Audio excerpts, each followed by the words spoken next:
दोस्तों नमस्कार। हर हर महादेव, राधे राधे। दोस्तों, आज की कहानी बहुत ही ज्ञानवर्धक है। अगर आपके घर में धन नहीं रुकता है तो नहाते समय औरतें ये उपाय जरूर करें। अचानक धन प्राप्ति होती है। इसके अलावा जो औरतें कपड़े खोलकर नहाती हैं, अर्थात उनके लिए भी खुशखबरी है मित्रों।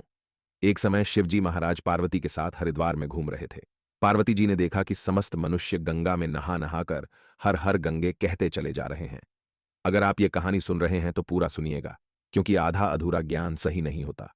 इसीलिए वीडियो अंत तक जरूर देखिएगा। इसके अलावा हे मां लक्ष्मी, जो हमारी इस वीडियो को लाइक करे और चैनल को सब्सक्राइब करें, उनके घर में धन की कभी कोई कमी ना रहे, उनका घर हमेशा धन से भरा रहे। दोस्तों, भगवान के नाम पर कंजूसी ना करें।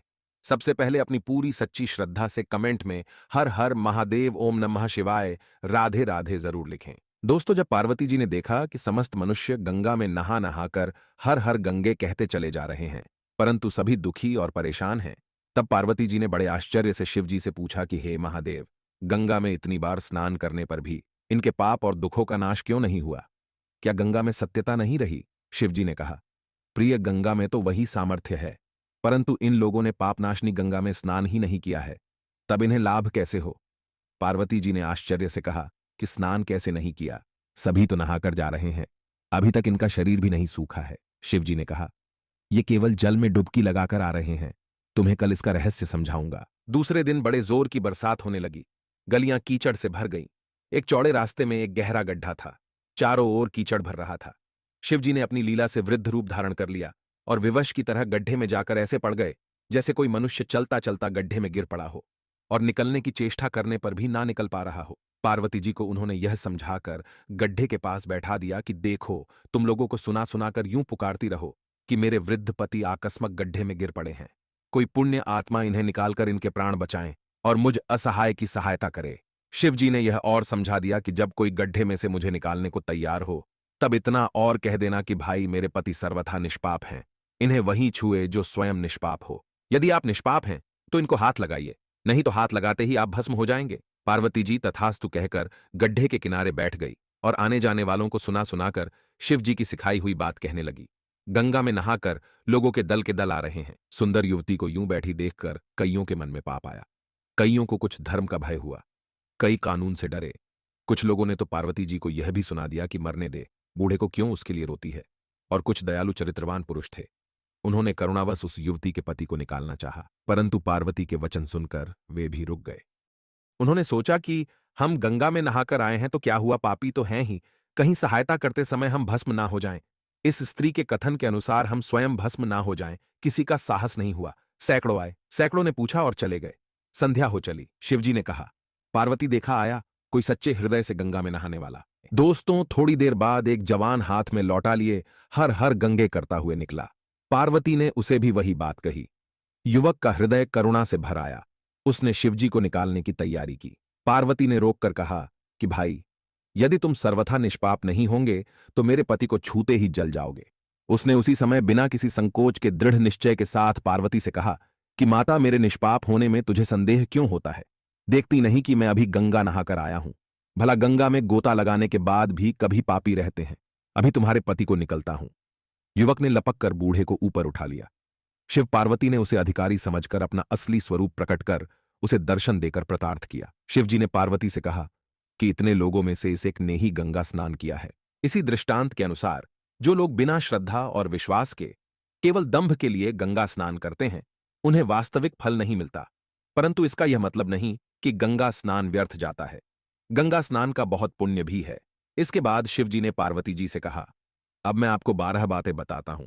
जो भी मनुष्य इन 12 बातों को नहाते समय ध्यान में रखता है, वह कभी भी दुखी नहीं रहता है। उसके घर में मां लक्ष्मी का वास हो जाता है। उसके घर में अपार धन आता है। घर में कभी भी लड़ाई झगड़ा नहीं होता है। उसका पूरा परिवार हंसी खुशी जीवन व्यतीत करता है। दोस्तों, तब माता पार्वती ने कहा, हे भगवान, आप हमें यह वह 12 बातें बता दीजिए। इसके बाद भगवान शिव उन बातों को बताना शुरू कर देते हैं और माता पार्वती बहुत ध्यान से सुनने लगती हैं। दोस्तों, ये 12 बातें आप लोग भी बिल्कुल ध्यान से सुनना।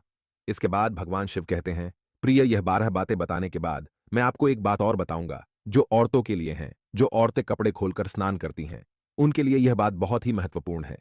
तो पार्वती जी, इस बात को आप बहुत ही ध्यान से सुनना। तभी शिवजी अपनी वाणी को शुरू कर और बताने लगते हैं। दोस्तों, शिवजी कहते हैं स्नान करने से शरीर निरोगी रहता है और मन प्रसन्न रहता है। नहाने से चेहरे की क्रांति और शारीरिक आकर्षण में भी बढ़ोतरी होती है। अगर इस नित्य कर्म के दौरान कुछ बातों का ध्यान रखा जाए तो आध्यात्मिक से भी ज्यादा लाभ पाया जा सकता है। नहाने के क्रम में जिन बातों का ख्याल जरूरी रखा जाना चाहिए, अब उन बातों के बारे में बताने जा रहा हूं प्रिय। आप इन बातों को बिल्कुल ध्यान से सुनना। नंबर 1, स्नान करने के बाद लोग शुद्ध होकर पूजा पाठ आदि सारे काम करने के योग्य बनते हैं, इसलिए सुबह को ही स्नान कर लेना चाहिए। नंबर 2, शास्त्रों में कहा गया है कि स्नान करने से इन 10 गुणों की प्राप्ति होती है: रूप, तेज, बाल, पवित्रता, आयु, आरोग्य, निर्लोकता, तव और मेधा। नंबर 3, लक्ष्मी, धन, पुष्टि व आरोग्य और स्वास्थ्य चाहने वालों को हर मौसम में और हर दिन स्नान करना चाहिए। नंबर 4, शास्त्रों में कहा गया है कि सुबह स्नान करने से पाप का नाश होता है और पुण्य मिलता है। ऐसा कहा गया है कि सुबह नहाने वालों के पास नकारात्मक शक्तियां नहीं भटकती, इसीलिए सुबह स्नान करना ही उचित है। नंबर 5, बीमारी की हालत में सिर के नीचे से ही स्नान करना चाहिए। गीले कपड़े से शरीर को पोंछ लेना एक तरह का स्नान ही कहा गया है। नंबर 6, सुबह की लालिमा छाने से पहले ही स्नान लेना श्रेष्ठ माना गया है। नंबर 7, तेल लगाकर और देह को मल मल कर नदी में नहाना मना है। इसकी जगह नदी से बाहर निकलकर तट पर ही शरीर साफ करके तब नदी में डुबकी लगाना उचित है। नंबर 8, जिन घाटों पर कपड़े धोए जाते हैं वहां का जल अपवित्र माना गया है, इसलिए वहां से कुछ दूर हटकर ही नहाना चाहिए, क्योंकि मनुष्य के सही और गलत आचरण इन्हीं कपड़ों में पाए जाते हैं और ऐसे जल के पास स्नान करना वर्जित है, क्योंकि मनुष्य के कपड़ों में कई तरह के सूक्ष्म कीटाणु होते हैं। इसीलिए ऐसे जल और तट के पास स्नान नहीं करना चाहिए। नंबर 9, नदी में 11 या 21 डुबकियां लगाना अच्छा बताया गया है। नंबर 10, पवित्र नदियों में कपड़े निचोड़ने की मनाही है। नदी में किसी तरह की गंदगी नहीं बहानी चाहिए। नंबर 11, नल की तुलना में झरने का पानी झरने से ज्यादा नदी का पानी, नदी के पानी से किसी तीर्थ का जल तीर्थ के जल से गंगा जल अधिक श्रेष्ठ माना गया है, शुभकारी माना गया है, सभी तीर्थों में सबसे बड़ा तीर्थ स्थल माना गया। नंबर 12, गंगा माता का कथन है कि स्नान करते वक्त कोई चाहे जहां भी मेरा स्मरण करेगा, मैं वहां के जल में आ जाऊंगी। इसके बाद शिवजी ने कहा, अब मैं आपको औरतों के बारे में बताता हूं, जो औरतें कपड़े खोलकर स्नान करती हैं। शिवजी ने कहा, हिंदू धर्म में शास्त्रों में हर एक चीज के लिए कुछ नियम बनाए गए हैं। इन नियमों में से एक है स्नान को लेकर की गई बातें। ऐसा माना जाता है कि आम व्यक्ति को शास्त्रों के नियमों का पालन जरूर करना चाहिए, जिससे घर की सुख समृद्धि बनी रहती है और खुशहाली आती है, साथ में अपार धन बरसता है, माता लक्ष्मी प्रसन्न होती हैं। दरअसल हमारे शास्त्रों में ऐसी कई बातें लिखी गई हैं जिनका हम पालन सदियों से करते चले आ रहे हैं, लेकिन उसके कारणों के बारे में अभी भी पूरी जानकारी नहीं है। ऐसे ही नियमों में से एक है निर्वस्त्र स्नान करना। आपने अक्सर घर के बड़ों को ऐसा कहते सुना होगा कि कभी भी स्नान बिना कपड़ों के यानी निर्वस्त्र नहीं करना चाहिए। अगर हम पौराणिक कथाओं की बात करें तो निर्वस्त्र स्नान की मनाही का एक सबसे बड़ा कारण कृष्ण जी के समय से जुड़ा है। पौराणिक कथाओं के अनुसार एक बार जब गोपिकाएं सरोवर में स्नान कर रही थीं और वो निर्वस्त्र थी, उस समय बाल कृष्ण ने गोपियों के सभी वस्त्र छिपा दिए।